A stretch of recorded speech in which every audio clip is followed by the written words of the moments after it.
স্বামী ঈশানানন্দজির কথা।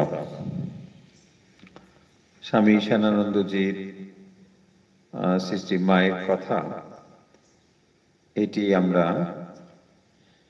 এর আগের দিনও পড়েছিলাম। এখন আজকে আমরা তার পরবর্তী অংশ পড়ব।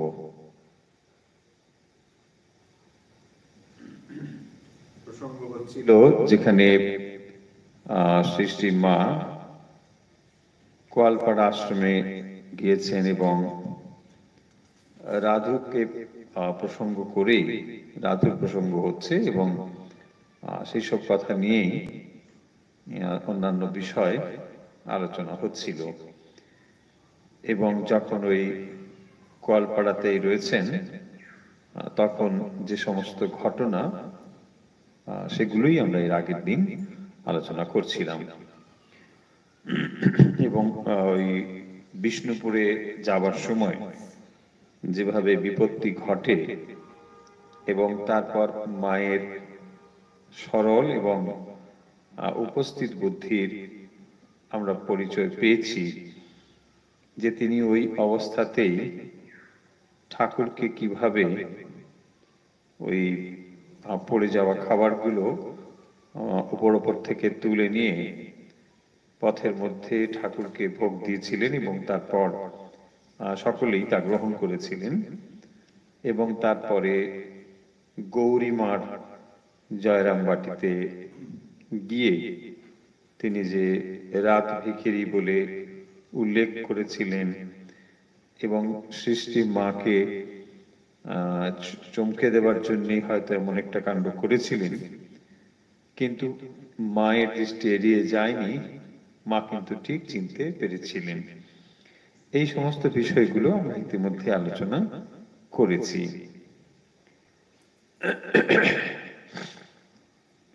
ঠিক তার পরবর্তী অংশ থেকে আজ আমরা পড়া শুরু করছি।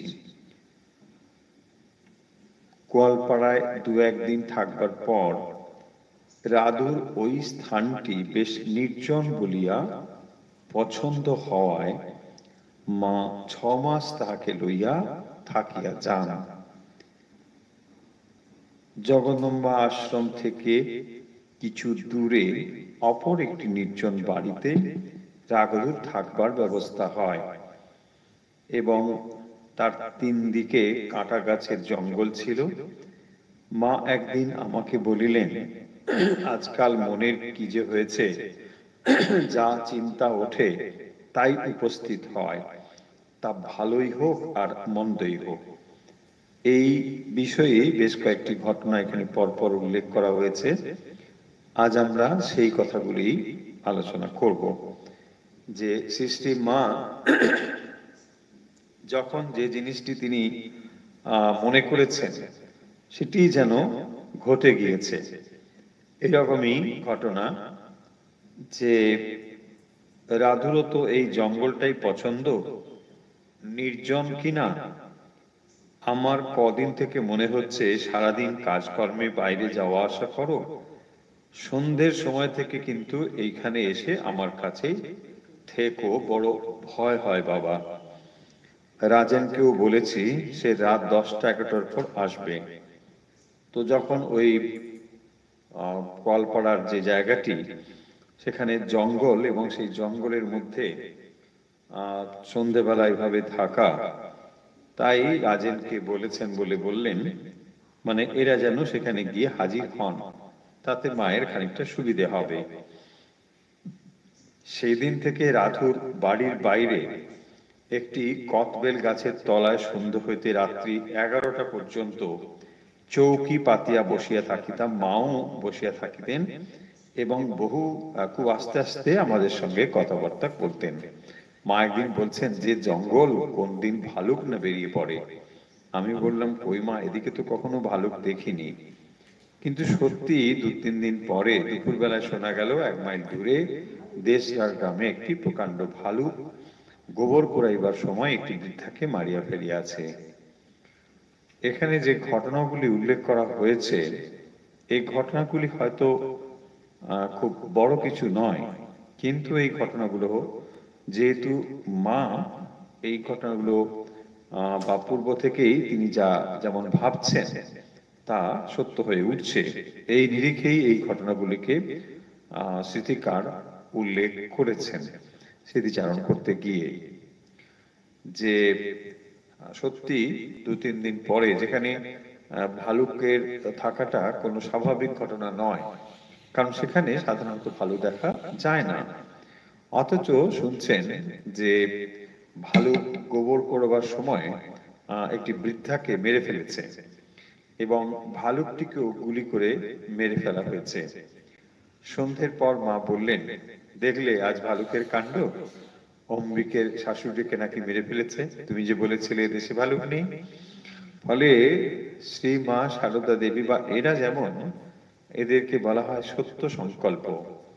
সত্য সংকল্প মানে এদের মনে যেমন যেমন চিন্তা ওঠে, সেই চিন্তাগুলো কিন্তু বাস্তবিক সত্য হয়ে যায়।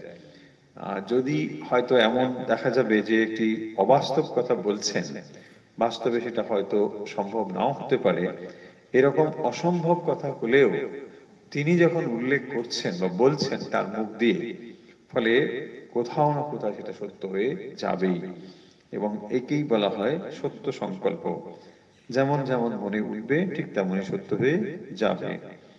এরকম বেশ কয়েকটি ঘটনা পরপর আমরা দেখব, যেখানে তাহলে ভালুক আসার কোনো সম্ভাবনাই ছিল না, অথচ মা মনে মনে এটি আশঙ্কা করেছিলেন যে যদি এরকম জায়গায় ভালুক এসে যায় তাহলে কি হবে, কিন্তু সেটি মনে করা যা সত্যি সত্যি তা ঘটেছিল।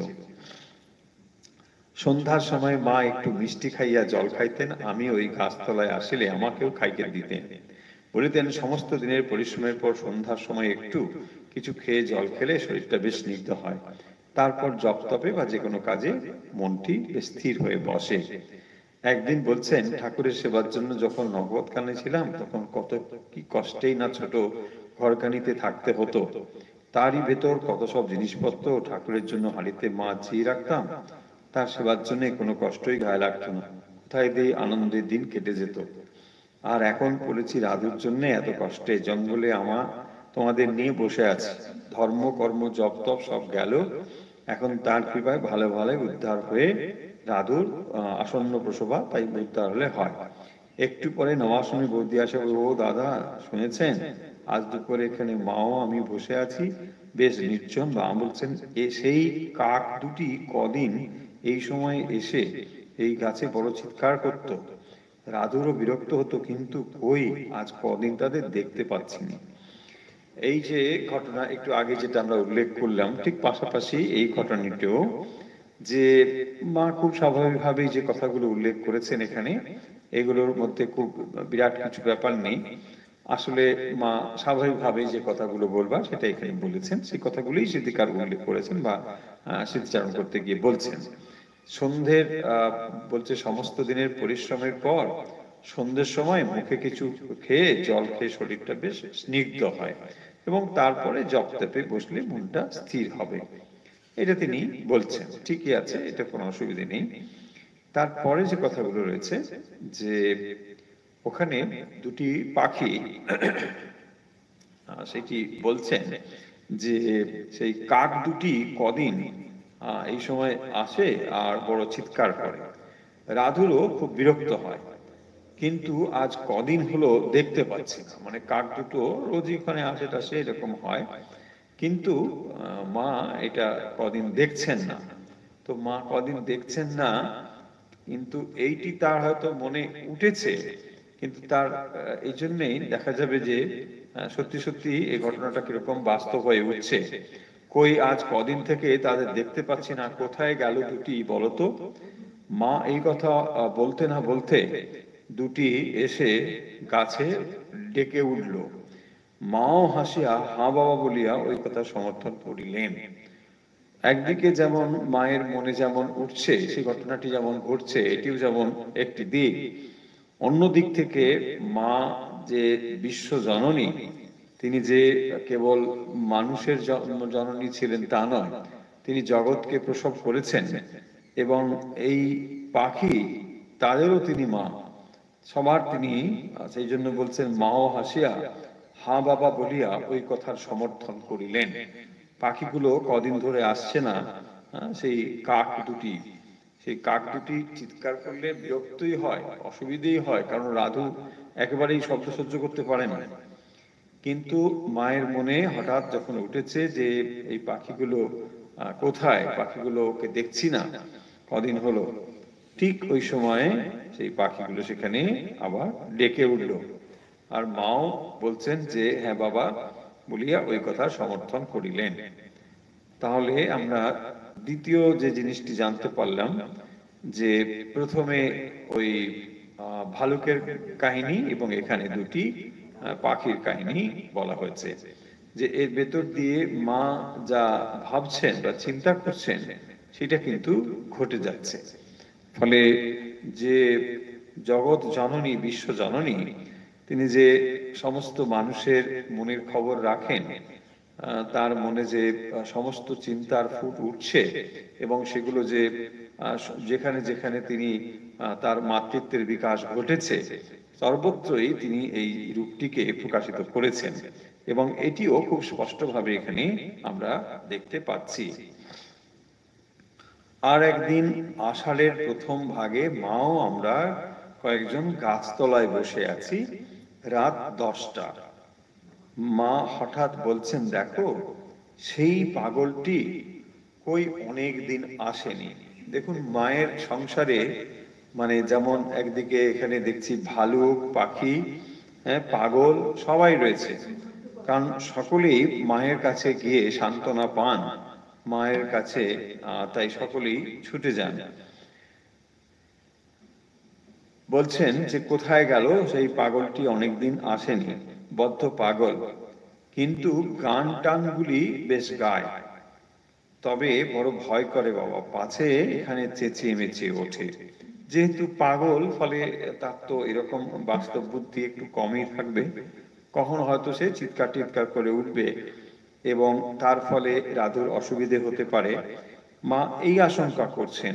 অথচ আবার সেই পাগলটি যে আসতো, সে আসছে না কদিন, কেন আসছে না, কি ব্যাপার, মা যেন একটু সে ব্যাপারে কৌতূহল হয়েছেন তার। বলছেন বড় ভয় করে বাবা, পাছে এখানে চেঁচিয়ে মেচিয়ে ওঠে। তখন নবাসনের বৌদিদি বলিতেছেন, আর তার নাম কেন মা, এই যে তার নাম কেন করছো, কেন করছো মানে তোমার নাম করা মানেই আবার হয়তো সে মানে এসে পড়তে পারে, যদি এখন এসে পড়ে এই রাত্রিবেলায়। মা বলছেন, কে জানে মা, হ্যাঁ তুমিও যেমন এই বাদলে নদী পার হবে কি করে যে আসবে।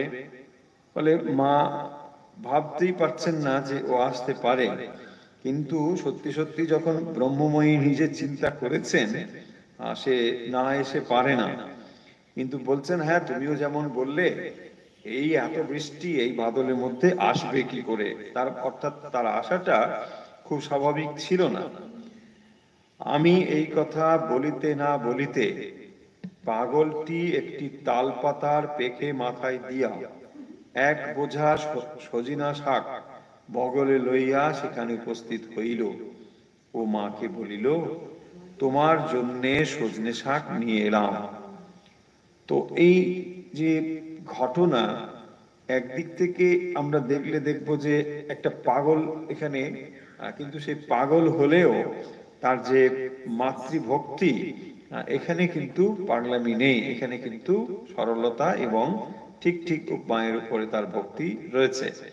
সে আগেও এসেছে বেশ কয়েকবার, মা তাকে চেনে, তাই অনেকদিন দেখতে পাচ্ছে না বলে মা এটি বলছেন।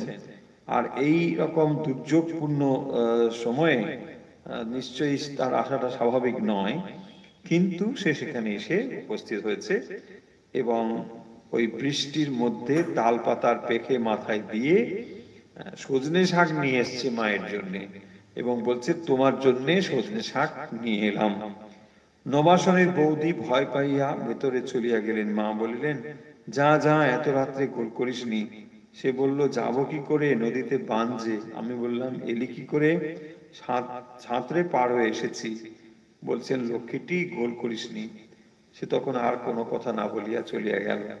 মাস দুয়ের এই ভাবটি হ্যাঁ, এই যে মায়ের এই ভাবটি ছিল, এই ভাবটি মানে হঠাৎ করে তিনি যেটা যেটা বলতেন বা ভাবতেন, হ্যাঁ, সেটা আবার তিনি দেখতে পেতেন, মানে সেটাই যেন বাস্তব হয়ে যেত। তাই সৃষ্টি মায়ের এই যে আমরা যে স্মৃতিকথা পড়ছি, সেই স্মৃতিকথার মধ্যে এখানে যে সামান্য সামান্য ঘটনা, হয়তো ছোট ছোট ঘটনা, কিন্তু এই ঘটনাগুলোর ভেতরে মায়ের যে বিশেষ একটি ভাব, যে যা তিনি চিন্তা করতেন সেটাই বাস্তব হয়ে যেত, সেটি এখানে উল্লেখ করেছেন যিনি ঈশানানন্দজি স্মৃতিচারণ করছেন। তিনি এই পাগলের কথা উল্লেখ করছেন, যে পাগল মা হঠাৎ তাকে দেখতে পাচ্ছেন না বলে বলছেন যে তাকে তো অনেকদিন কই দেখছি না। তো তখন বলছেন এত রাত্রে তার নাম করা কেন, আবার যদি এসে হাজির হয়ে যায়। আর সত্যি সত্যি সে তখন মায়ের জন্য ওই রাতে, বৃষ্টি দুর্যোগপূর্ণ রাতে, সে কিন্তু সজনে শাক নিয়ে মায়ের জন্য হাজির হয়েছে। মা বলছেন কি করে এলি, চলে যা বাবা, এখানে এসব করিস টরিস না।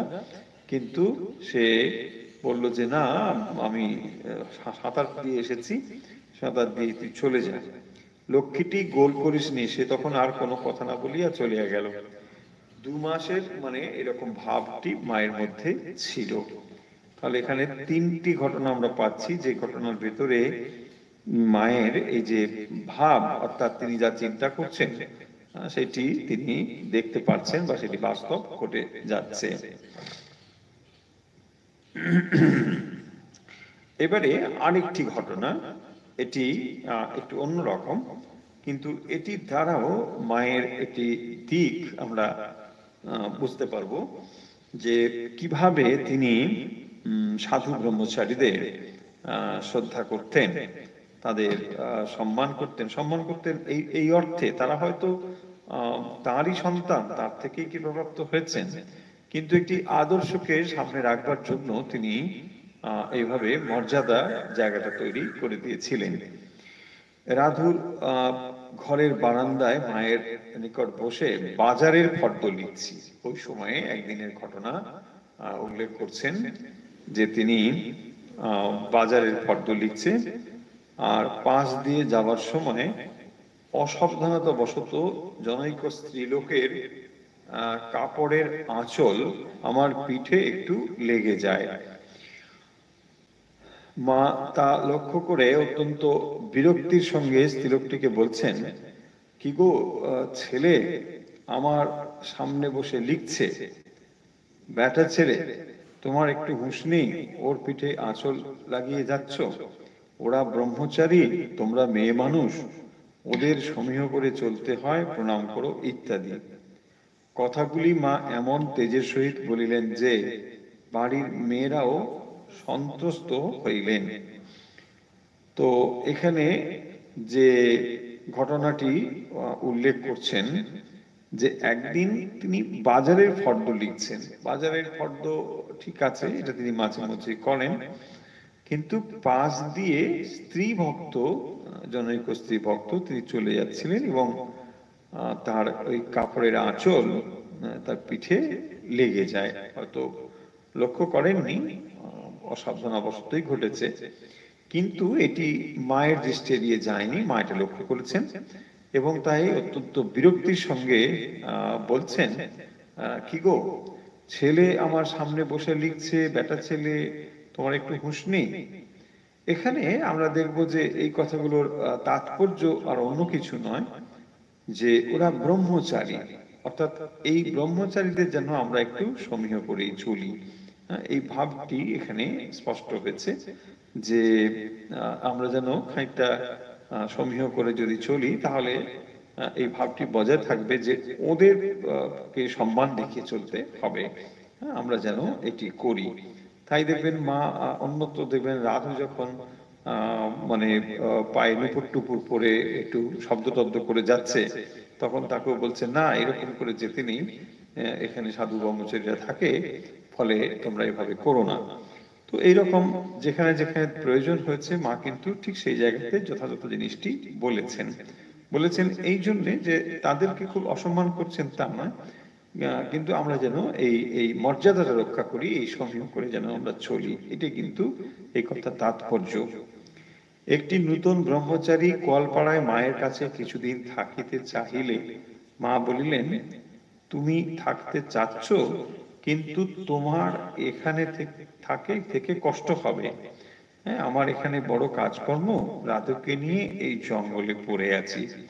দেখুন, মা যে মানে কেবল একজন সাধারণ বিধবা, ব্রাহ্মণের বিধবা এই রকম যে তিনি ছিলেন না, তার যে একটা একটা সম্পূর্ণ দূরদৃষ্টি ছিল, তিনি যে ভবিষ্যৎ দেখতে পারতেন বা বুঝতে পারতেন, এই সমস্ত ঘটনা থেকে কিন্তু এটা খুব স্পষ্ট বোঝা যায়।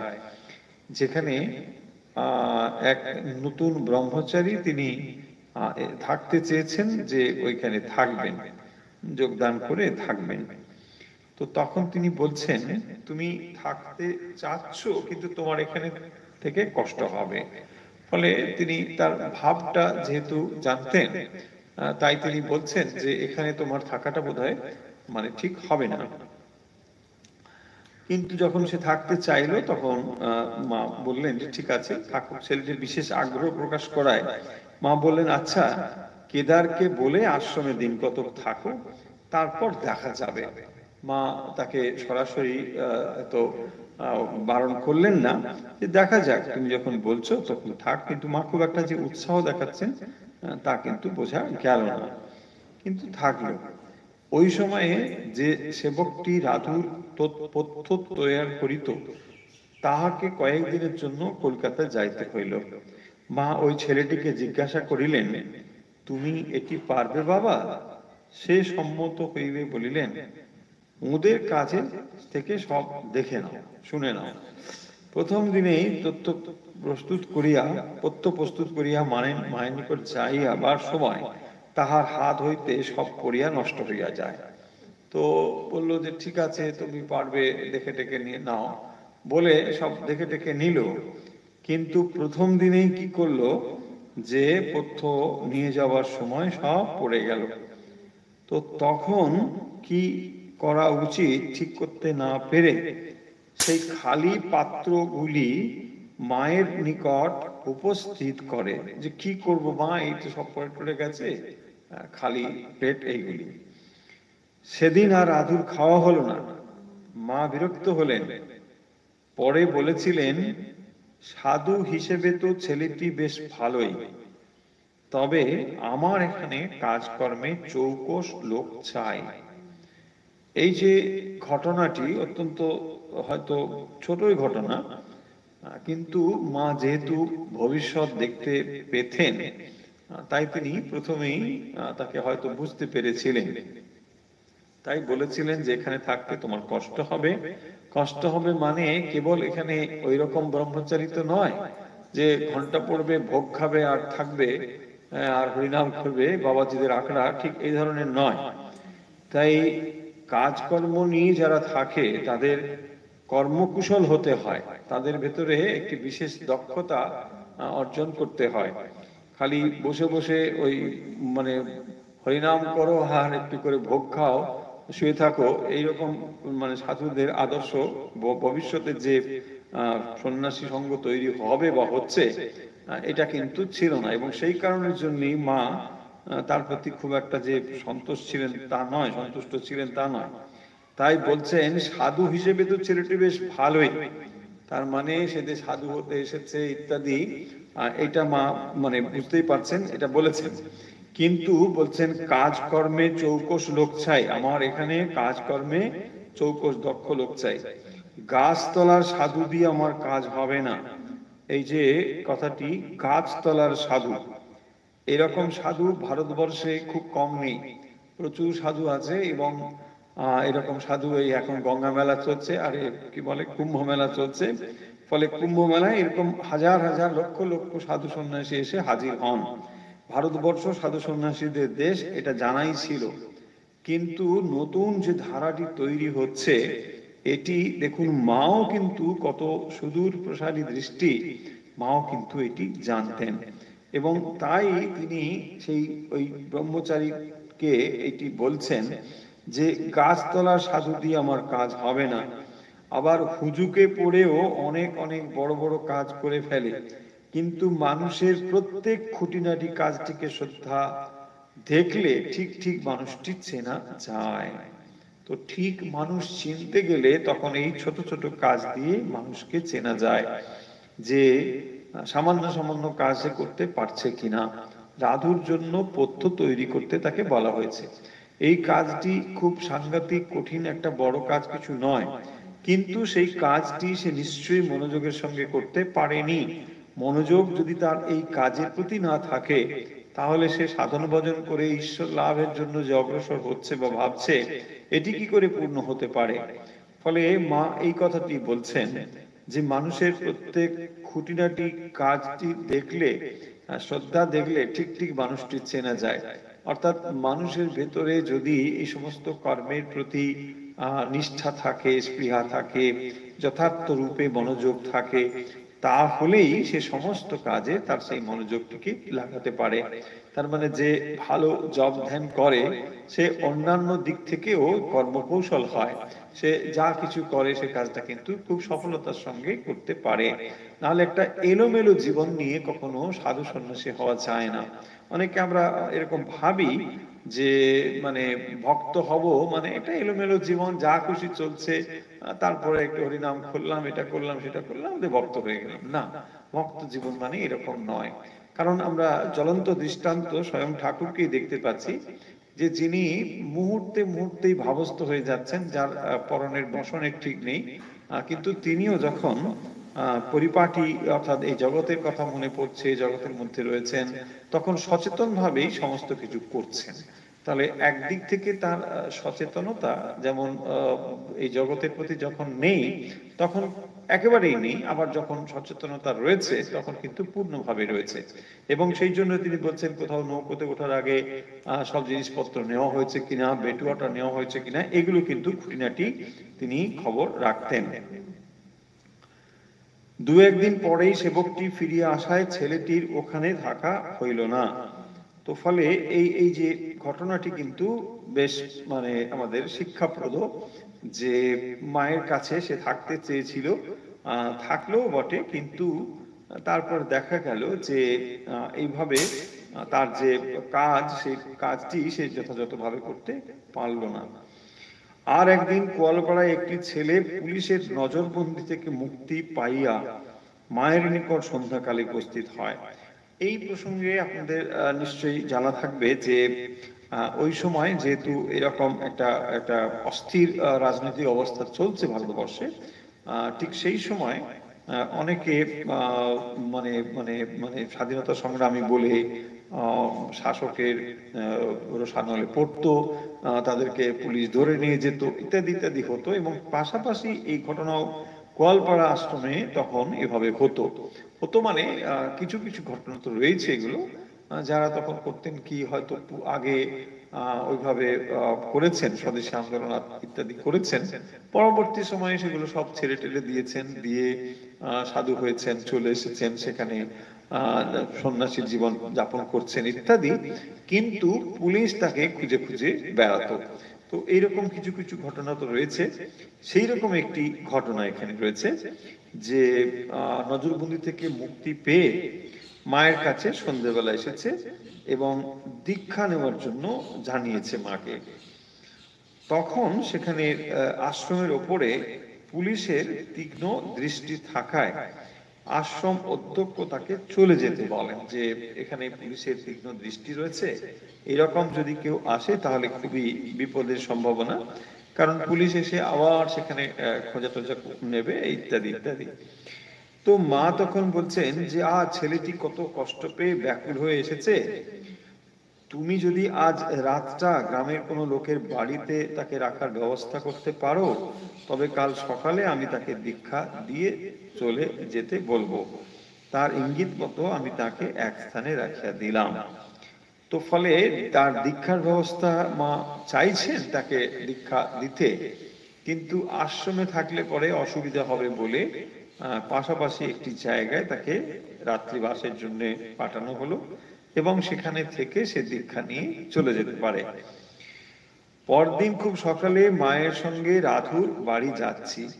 ছেলেটি স্নান করিয়া মাঠের মাঝখানে মাঝ পথে মায়ের নিকট আসিয়া উপস্থিত হইল।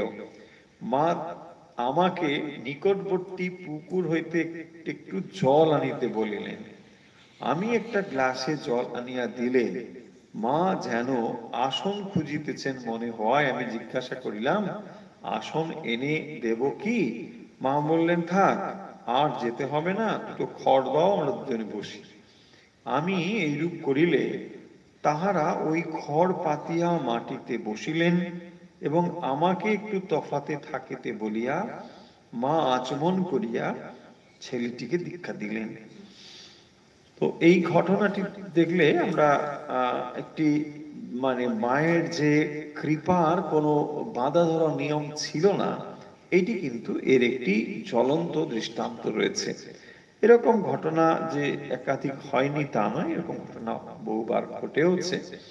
কিন্তু এখানে এই ঘটনাটি ইনি উল্লেখ করছেন যে ওই ছেলেটিকে মা যেহেতু দীক্ষা দিতে চেয়েছিলেন, সেই ছেলেটি দীক্ষা নেওয়ার জন্য যেহেতু আশ্রমে সে থাকতে পারবে না, তাই তাকে পাশের একটি জায়গায় রাখা হয়েছিল এবং তার পরের দিন প্রস্তুত হয়ে এসে আসলে তাকে দীক্ষার ব্যবস্থা করা হবে। কিন্তু দেখা গেল যে সে স্নান টান করে ওই মাঠের মাঝখানে যখন এসেছে দীক্ষার জন্য, তখন সেখানে দীক্ষার দেওয়ার জন্য যে পরিবেশ, অনুকূল পরিবেশ, সেটি তখন ঠিক মতো ছিল না। কিন্তু মা এটি না থাকলেও তার যে আসল কাজটি, এটি কিন্তু কোনোভাবে কোনো বাধাগ্রস্ত হলো না, কোনো সমস্যা তৈরি করলো না। মা কি করলেন না, বলছেন যে একটু জল নিয়ে এসো, এবং একটা গ্লাসে খানিকটা জল নিয়ে এলো আর সেখানে আসন করে বসে পড়লো। দেখুন, কোনো নিয়ম নেই, কিছু নেই, মানে একটু জল নিয়ে এসে তারপর দুটো আসন, কি আসন, দুটো খড় নিয়ে এসে তার উপরে একজন মানে গুরু আর একজন শিষ্য, বাস এই বসা হলো, দিয়ে ওখানেই তার দীক্ষা হয়ে গেল। এরা যারা মানে একেবারে মানে স্বয়ং ভগবতী, এদের না, এরা নিয়মের ঊর্ধ্বে। তার মানে এই নয় যে সবাই এই নিয়মটিকে ভেঙে ফেলবেন, তা নয়, এরা এই নিয়মটিকে ভাঙতে পারেন, কারণ এরা নিয়মের ঊর্ধ্বে। তাই যেখানে যেরকম প্রয়োজন হয়েছে সেখানে তাকে এই কাজটি করতে হয়েছে। কারণ ওই পরিবেশে যদি মনে হয় যে যেমন যেমন ভাবে দীক্ষার পদ্ধতি অনুযায়ী সব জোগাড় যন্ত্র করে তারপর দীক্ষা হবে, সেটা বোধহয় সম্ভব ছিল না, তা বোধহয় হতো না, এবং সেই কারণের জন্যই তিনি এটি করেছেন। তাহলে আমরা বেশ কয়েকটি ঘটনা পরপর পড়লাম। এই ঘটনাগুলোকে যদি আমরা আরেকবার রিক্যাপ করি, তাহলে আমরা বুঝতে পারবো ঘটনাগুলো কত সুন্দর, মনে রাখার মতো। দেখুন, স্মৃতিকথার ভেতর দিয়ে যে জিনিসগুলি আমরা জানি, এখানে খুব তাত্ত্বিক বিশ্লেষণের প্রয়োজন নেই বা খুব বড় তত্ত্ব কথাও এখানে হয়তো নেই। ঘটনাগুলো খুবই ছোট ছোট, কিন্তু এই ছোট ছোট ঘটনাগুলোর ভেতর দিয়ে সৃষ্টির মাকে আমরা স্মরণ করতে পারি বলেই এই কথাগুলির এত তাৎপর্য রয়েছে। কারণ এই সমস্ত ঘটনার ভেতর দিয়ে সৃষ্টির মাকেই আমরা স্মরণ করতে পারি। যে প্রসঙ্গগুলি আজকে ঈশানানন্দজি মহারাজ করছেন, সেগুলো হলো যে তিনি মাকে এই বিশেষ কতগুলি ঘটনা উল্লেখ করে যেটা বলতে চাইছেন যে মায়ের এই বিশেষ ভাব, অর্থাৎ যখন তিনি যেটি ভাবছেন বা মনে করছেন সেটি কিন্তু বাস্তবিক হয়ে যাচ্ছে।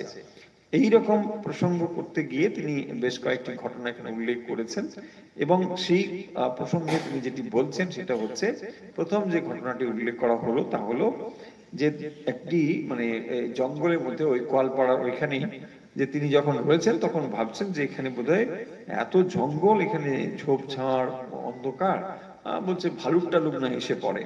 কিন্তু এই কথাটি হয়তো মা এভাবেই স্বাভাবিকভাবে বলেছেন, কিন্তু বাস্তবিক সেখানে এটা ঘটেছিল, এবং ঘটার যে কোনো সম্ভাবনা ছিল তা না, সেখানে কোনোদিন কেউ ভালুক দেখেনি।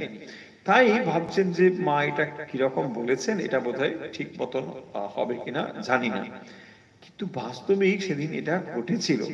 বলছেন যে দেশরার মাঠে একটা প্রকাণ্ড ভালুক এক বৃদ্ধাকে মেরে ফেলেছে, এবং এই ঘটনা মানে তখন শুনতে পাচ্ছেন, জানতে পাচ্ছেন, এবং তখন বলছেন যে তুমি যে বলেছিলে এখানে ভালুক টালুক নেই, কিন্তু দেখলে তো ভালুক এসে গেল।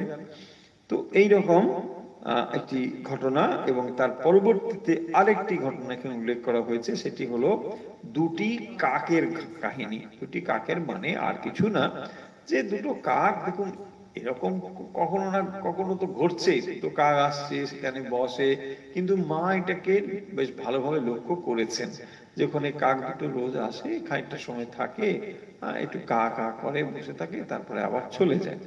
কিন্তু কয়েকদিন এই তাদের যে এখানে আসা নিয়মিত এটি করা, সেটি যেন হচ্ছে না। তাই মা এই বিরতি দেখে বলছেন, কি হলো, কাকগুলো আসতো তো ওদেরকে তো দেখছি না, কেন আসছে না, কোথায় গেল বলো তো। যে বলেছেন মা এই কথা, সঙ্গে সঙ্গে দেখতে পেয়েছেন যে কাক দুটো কিন্তু এসে হাজির হয়েছে। বলতে বলতেই কাক দুটো এসে হাজির। আর মা এই মানে ওদের উপস্থিতিটাকে সমর্থন জানিয়ে বলছেন যে হ্যাঁ বাবা। হুম। মাও হেসে বলছেন হ্যাঁ বাবা। তার মানে এই যে কা কা করে উঠলো, এটাও যেন তিনি মায়ের সঙ্গে যেন কথা হচ্ছে, এবং মাও যেন সঙ্গে সঙ্গে তার এই আহ্বানে সাড়া দিয়ে হ্যাঁ হ্যাঁ বাবা বলে স্বীকৃতি জানাচ্ছেন বা সমর্থন জানাচ্ছেন। তো তিনি যে সকলের মা, এটি কিন্তু এই ঘটনার ভেতরে স্পষ্ট হয়। এবং পাশাপাশি যে ঘটনাটি, যে তিনি যেমন যেমন চিন্তা করছেন সেটা কিন্তু ঘটে যাচ্ছে। তারপরে তৃতীয় যে ঘটনাটি এখানে উল্লেখ করা হয়েছে, সেটি হচ্ছে যে ওই এক পাগলের কাহিনী। তো পাগলের কাহিনী মানে সে পাগল মাঝে মধ্যেই আসতো সেখানে, কিন্তু এমন একটা দিনের কাহিনী যে এখানে খুব বৃষ্টি হচ্ছে, আর এরকম অবস্থায় মা তাকে স্মরণ করছেন, বলছেন আরে কি অবস্থা, এরকম অবস্থায় আজকে তুমি তাকে স্মরণ করলে, সে না এসে যায়। বলছে আরে সে আসবে কি করে, এখন দেখতে পাচ্ছ না নদীতে এইরকম অবস্থা, এত জল, আর নদী পার করে আসতে পারে, সে আসবে না। কিন্তু মা যখন এরকম বলছেন, সঙ্গে সঙ্গে দেখা গেল যে ওই রাত্রে এরকম বৃষ্টি বাদলার ভেতরেও কিন্তু সে এসে হাজির। আর এসেছে শুধু তাই নয়, দেখুন সে সজনে শাক নিয়ে এসেছে মায়ের জন্য। মানে একদিকে পাগল, কিন্তু পাগল হলেও লোকে বলে না যে তালে ঠিক আছে যাতে মাথাল, কথাটা মানে ঠিকঠাকই একদম। সে এটা বোঝে যে এই এই মায়ের কাছে এলে তার আর যাই হোক, মানে মা তাকে নিশ্চয়ই ফিরিয়ে দেবে না, তাকে ঠিক ঠিকভাবে গ্রহণ করবে, এই বোধ বা এই এই ধারণা কিন্তু তার স্পষ্টত ছিল। এবং সেই কারণের জন্য আমরা দেখতে পাচ্ছি যে মা যখন বলছেন যে তুই বেশি গোল করিসনি, সে কিন্তু শান্ত হয়ে গেল, আস্তে আস্তে কিন্তু সেখান থেকে চলে গেল। তো ফলে এইরকম মানে এই যে পাগল এর ঘটনা এখানে ঈশানানন্দজি বলছেন, এরকম ঘটনা কিন্তু যে একটি ঘটনা বিচ্ছিন্ন এরকম নয়, এরকম অনেক অনেক পাগলের মানে সামলাতে হয়েছে মাকে। তো এইরকম অবস্থাতে মা তাকে কিন্তু আশীর্বাদও করেছেন, তাকে বিরক্ত একেবারেই হননি, কিন্তু এই অবস্থায় তাকে সে কিন্তু খুব সন্তুষ্ট হয়ে আবার চলে গিয়েছে, যে এখানে বেশি গোলটোল করিস না। এই ঘটনাটি এখানে তাহলে আমরা মানে এইগুলি পেলাম, তিনটে ঘটনা অন্তত বেশ স্পষ্ট ভাবে পাচ্ছি যে যেখানে তিনি যা যা চিন্তা করছেন সেই জিনিসটি ঘটে যাচ্ছে। এরপরে আমরা যেটি দেখতে পেলাম সেটি হচ্ছে একটু অন্যরকম, সেটি হচ্ছে ওই ব্রহ্মচারীর ঘটনা, যে যেখানে তিনি বলছেন যে যখন এরা ওখানে ফর্দ লিখছিল ইত্যাদি ইত্যাদি, তারপরে একজন স্ত্রী ভক্ত ওখান দিয়ে চলে যাচ্ছিলেন, তো তারপরে তার আঁচলটা গায়ে কোথাও আটকে টাটকে যায় বা গায়ে লেগে যায়, স্পর্শ হয়ে যায়। তার ফলে মা তাকে খানিকটা বকেছেন যে এরকম করতে নেই, এরা এরা ব্রহ্মচারী, এদেরকে সমীহ করে চলতে হয়। অর্থাৎ তিনি একটি একটি সম্মানের জায়গা যে রয়েছে, মর্যাদার জায়গা যে রয়েছে, এটা যেন আমরা লঙ্ঘন না করি। তাহলে মর্যাদা লঙ্ঘন করলে পরে যারা যারা আমরা মানে সাধু ব্রহ্মচারীদের যেভাবে যে চোখে দেখা উচিত, মা সেটি এখানে বেশ ভালোভাবেই উল্লেখ করে দিয়েছেন, যে আমরা যেন তাদের প্রতি খানিকটা শ্রদ্ধাশীল থাকি।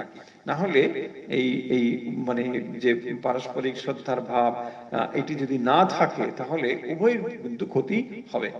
এবং সেই জিনিসগুলো এখানে উল্লেখ করে এই ঘটনাটি এখানে জানানো বা বলা হয়েছে। তারপরে একটি ঘটনা, যে একটি ব্রহ্মচারী সে কোয়ালপাড়ায় এসেছে, সে মানে থাকবে বলে, তো সেখানে কিছুদিন থাকতে চান। তখন মা বলছেন যে এখানে থাকার খুব একটা সুবিধা হবে না, আর তোমার খুব কষ্টই হবে, এখানে মানে থাকার দরকার নেই। এখন মা এই কথাগুলো ঠিক কেন বলেছিলেন তা আমাদের জানা নেই, এমন হতে পারে যে তার মা মা তার ভবিষ্যৎটা জানতে পেরেছিলেন, দেখতে পেরেছিলেন, তার ভাবটা হয়তো বুঝতে পেরেছিলেন, এটাও হতে পারে। আর এমনও হতে পারে যে সেখানে জায়গা হয়তো সংকুলান ছিল না, এটাও হতে পারে। তৃতীয় আরেকটা জিনিসও হতে পারে যে রাধুর কে নিয়ে থাকা ফলে সেখানে শুধু ব্রহ্মচারীরা থাকবে আর প্রসাদ নেবে, ব্যাপারটা ঠিক সেরকম নয়, সেখানে কাজকর্ম রয়েছে এবং সেই কাজকর্মগুলো ঠিকঠাক ভাবে করে থাকতে পারবে কিনা এই ব্যাপারে হয়তো মায়ের খানিকটা মানে অনিশ্চয়তা ছিল। সেই জন্যই তাকে বলছেন যে এখানে এরকম মধ্যে রয়েছি, তো এখানে তোমাদের দরকার নেই। ঘটনা কি ঘটলো? ঘটনা ঘটলো যে রাধুর যে পথ্য রান্না করত সে কিন্তু কিছুদিন ছুটি নিয়ে গেল, আর ওই জায়গায় তখন দায়িত্ব পড়লো এর উপরে যে ঠিক আছে তুমি একটু কিছু করতে পারবে, বলছে হ্যাঁ আমি পারবো। তো ঠিক আছে তুমি দেখে নাও কিভাবে তা পথ্য করতে হয়, একটু দেখে দেখে নাও। ঠিক আছে, ও দেখে শুকে নিয়ে বেশ মোটামুটি করলো, কিন্তু করবার সময় যখন হাতে করে এটা নিয়ে মানে নিয়ে যাচ্ছে তখন সেটা কিন্তু পড়ে হাত থেকে নষ্ট হয়ে যায়। এবং মুশকিল হলো কি যে ওই খালি পাত্রগুলো নিয়ে মায়ের কাছে দেখাচ্ছে যে মা দেখো ওই সব পড়ে নষ্ট হয়ে গেছে। এখন তখন আর কিছু করার নেই যে অন্যভাবে এগুলো করে রাধুকে দেবে, সেটা করার নেই। এবং সেদিন বাস্তবিক রাধুর কিন্তু খাওয়া হয়নি। তাই মা খানিকটা বিরক্ত হয়েছিলেন এবং এই কথাগুলো এখানে উল্লেখ করা হয়েছে এই বলে যে পরে বলেছিলেন মা এই সম্বন্ধে যে সাধু হিসেবে তো ছেলেটি বেশ ভালোই, ছেলেটি ভালোই মানে এখন হয়তো তার ভেতরে সাধু ভাব থাকতে পারে, ছিল, কিন্তু যেটি দরকার এখন যে মানে সাধু দরকার সেই সাধুটি হচ্ছে এরকম নয়, কর্ম নিপুণ হতে হবে, কাজকর্মে চৌকস লোক চাই। বলছেন গাছতলা সাধু দিয়ে আমার কাজ হবে না। ফলে মায়ের কাজ করতে হলে চৌকস সব দিকে কর্মকুশল হতে হবে, এরকমই দরকার। তা না হলে কেবল ওখানে এসে বসে থাকবে এইটা নয়। এরকম মানে এই যে ধারণাগুলো, এটা হচ্ছে বাবাজিদের আখড়ার মতো। বাবাজিদের আখড়াতে দেখবেন অনেক এরকম থাকে, তারা মানে ওই সকাল সন্ধ্যে একটু কিছু নাম টাম করলো, তারপরে ঘন্টা পড়লো, একটু ভোগ খেয়ে নিল, আবার শুয়ে থাকে। এই যে একটা ধারণা আমাদের ভেতরে ছিল না, দেখবেন স্বামীজি এই আইডিয়া গুলোকে একেবারে একেবারে ধূলিসাৎ করে দিয়েছেন। বলছেন এই আমাদের যে আদর্শে সন্ন্যাসীরা বড় হচ্ছে বা সারা পৃথিবীতে যে সন্ন্যাসীরা ছড়িয়ে পড়বে এই ভাবধারা থেকে, সেই সন্ন্যাসীরা কিন্তু এই মানে আখড়ার বাবাজির মতো হবে না। এরা সমস্ত কিছুতে মানে চৌকস থাকবে। এই মুহূর্তে হয়তো সবজি ফলাতে হতে পারে, আবার সেই সবজি নিয়ে গিয়ে বাজারে বিক্রি করতে হতে পারে, এইরকম ভাবে আবার হয়তো বেদান্ত বলতে হতে পারে, সমস্ত দিক থেকে তৈরি থাকবে। এবং সেই কারণের জন্যই যে আদর্শে রামকৃষ্ণ মঠ মিশনের সন্ন্যাসীরা তৈরি হয়েছেন তারা কিন্তু এইভাবেই অভ্যস্ত। একসঙ্গে তারা হয়তো দেখবেন অফিস চালাচ্ছেন, পাশাপাশি গিয়ে স্কুলে কলেজে পড়াচ্ছেন, সেখানে অ্যাডমিনিস্ট্রেশন দেখছেন, সঙ্গে সঙ্গে আবার হয়তো রাস্তায় ঝাড়ু দিচ্ছেন, বাগান করছেন, সব কিছুতে তারা এক্সপার্ট, সব কিছু করতে পারে। এই একটি আদর্শ, এবং সেই আদর্শের দিকে তাকিয়েই বোধ হয় মা এই কথাটি বলছেন যে সাধু হিসেবে তো ছেলেটি ভালোই, কিন্তু আমার যেটা চাই সেটা হচ্ছে চৌকস লোক চাই। ফলে এখানে যেমন মা এই সাধুদের ব্যাপারে এটা বলেছেন, শুধু এটি সাধুদের মধ্যে নির্দিষ্ট নয়, রামকৃষ্ণ দ্বারার সঙ্গে যে সমস্ত ভক্ত গোষ্ঠীও রয়েছেন তাদেরকেও কিন্তু এই ভাবটা মাথায় রাখতে হবে যে কেবলমাত্র ভোগ খাবো আর মানে হরিনাম করব এইটা নয়। রামকৃষ্ণ মঠ মিশনের ভক্ত দেখুন, ভক্তদের সংখ্যাই তো বেশি। একটা ভাবধারাকে নিয়ে এগিয়ে নিয়ে যেতে গেলে সাধু সন্ন্যাসী এটা থাকেন নিশ্চয়ই, পুরোধায় তারা থাকেন, কিন্তু ভক্ত যারা তারাই তো সংখ্যায় বেশি এবং তারাই ভাবটাকে নিয়ে চলেন। সন্ন্যাসীরা আর সংখ্যায় কতজন, কিন্তু দায়িত্ব ভক্তদের উপরে কম বর্তায় না। তো তারাও যদি এই ভাবটি নিয়ে বড় হতে পারেন তাহলে আমরা মায়ের এই যে ভাব বা এই যে উপদেশ, এটার সঙ্গে কিন্তু আমরা বেশ ভালোভাবে বুঝতে পারবো যে মা কি বলতে চেয়েছেন। বলছেন হুজুগে পড়েও অনেকে অনেক বড় বড় কাজ করে ফেলে, কিন্তু মানুষের প্রত্যেক খুঁটিনাটি কাজটিকে শ্রদ্ধা দেখলে ঠিক ঠিক মানুষটি চেনা যায়। হ্যাঁ, অনেকে হুজুগে পড়ে অনেক বড় বড় কাজ করে ফেলে, একটা বড় বড় কাজ করে ফেললো। হুজুগে মানে সবাই হয়তো অ্যাপ্রিসিয়েশন করেছে, অমুক তমুক থেকে তার কাজটা হয়ে গেল। কিন্তু এখান থেকে যথার্থ মানুষটিকে চেনা যায় না। তাই মানুষটিকে চিনতে হলে প্রত্যেকটি কাজ খুঁটিনাটি এবং কিভাবে, কোন শ্রদ্ধা নিয়ে, কোন দৃষ্টিকোণ থেকে সে কাজগুলো করছে, এটাই কিন্তু খুব দেখার বিষয় রয়েছে। এবং সেইটি মা এখানে উল্লেখ করছে, এবং সেই কারণের জন্যই আমরা এই অংশটিকে একটু একটু মানে গুরুত্বের সঙ্গেই আলোচনা করছি। বাকি অংশগুলো শুধু ঘটনা, মোটামুটি সেগুলোতে খুব একটা ব্যাখ্যার কিছু নেই।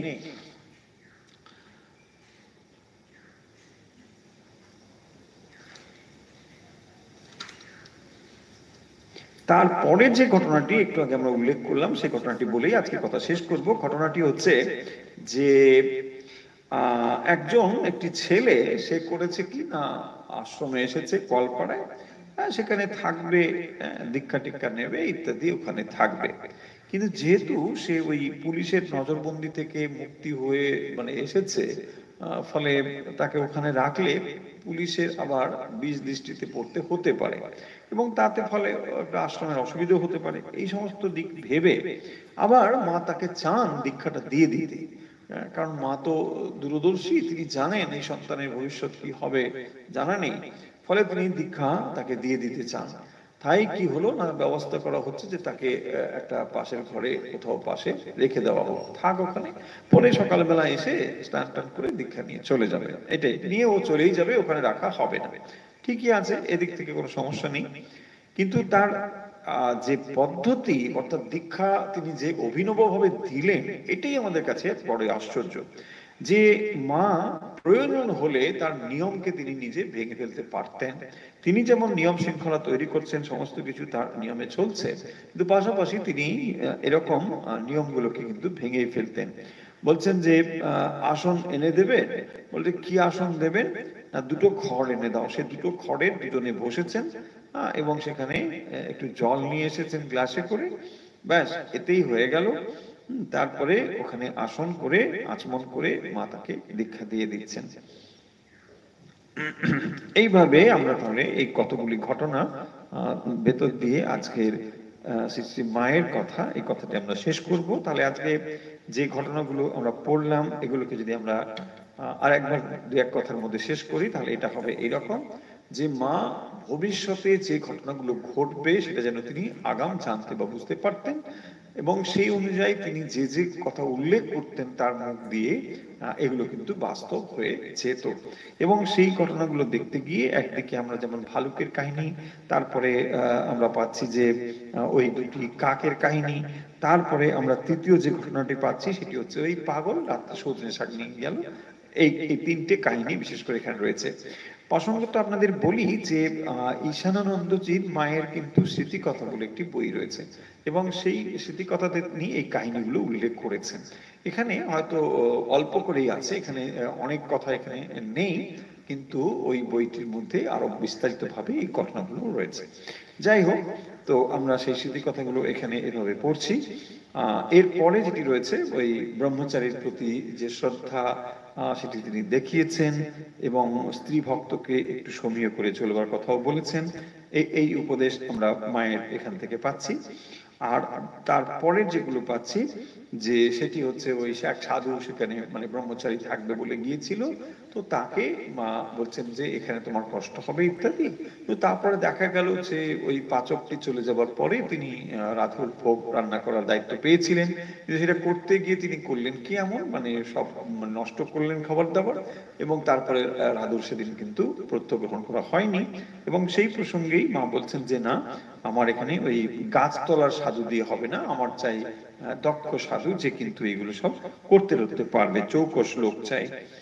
তারপরে যে ঘটনাটি সেটি হচ্ছে মা এক সন্তানকে দীক্ষা দিয়েছিলেন, এবং সেই দীক্ষা দেওয়ার পদ্ধতি হচ্ছে এইরকম, যেহেতু তার উপরে পুলিশের নজর ছিল সেই জন্য তাকে তিনি আশ্রমে না রেখে পাশে রেখেছিলেন, এবং রেখে সকালবেলা তাকে বলেছিলেন যে এসে দীক্ষা নিয়ে যেতে। কিন্তু দেখা গেল যে যখন সে ওই মাঠ দিয়ে আসছে, মা সেখানে হাজির, আর সেখানে তাকে দীক্ষা দিচ্ছেন কিভাবে, না দুটো খড়ের ওপরে দুজনে বসে জল দিয়ে, পুকুরের জল নিয়ে এসে একটু আচমন করে দুজনকে তিনি মানে ওই ছেলেটিকে তিনি দীক্ষা দিয়েছেন। ফলে এই যে অভিনব পদ্ধতি, যখন যেখানে দরকার হয়েছে তিনি সেটিকে ভেঙে আসল জিনিসটিকে রেখে বাকি সব তিনি তার মতন করে সুন্দর করে সাজিয়ে দিয়েছেন। ফলে যেহেতু তিনি ছিলেন সৃষ্টির মা, সকলের মন জানতে পারতেন, সবাই তিনি বুঝতে পারতেন সত্যিকারের মা, তাই সত্য জননী সত্যিকারের মা তিনি কি করতেন, না সন্তানের এই সমস্ত অবস্থাগুলি বুঝে তিনি ঠিক ভাবে তাকে পরিচালিত করতেন। তো এই ছিল আজকের স্মৃতিকথা, সৃষ্টি মায়ের স্মৃতিকথা পাঠ আমরা এখানে শেষ করছি।